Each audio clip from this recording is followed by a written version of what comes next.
Bienvenue sur la chaîne des juristes services. Dans cette vidéo, nous allons aborder la notion de droit. Le droit est l'ensemble des règles qui régissent la vie entre les personnes physiques, êtres de sang et de chair ou personnes morales, entreprises, associations, etc. Cette définition semble être une définition simple, mais il est bien de noter que le droit est une notion très complexe dont une définition unique sera presque impossible.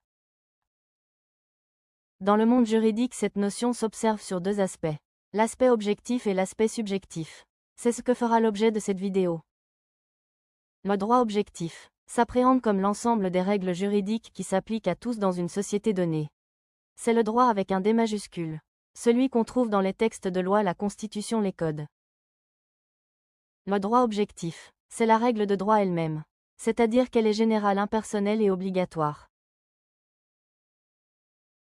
Exemple. La loi numéro 2019-574 du 26 juin 2019 portant code pénal dispose à son article 2 que constitue une infraction tout fait, action ou omission qui trouble ou susceptible de troubler l'ordre public ou la paix sociale en portant ou non atteinte aux droits des personnes.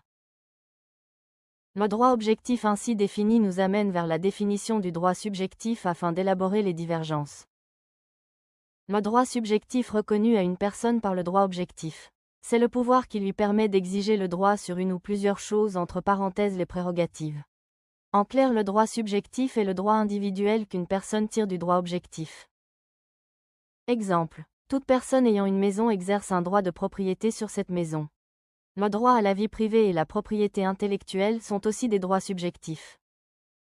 Après cette définition, il en résulte que le droit objectif est l'ensemble des règles qui régissent la vie en société, tandis que le droit subjectif est le droit que confère la loi à un individu d'agir de plein droit sur une ou plusieurs choses.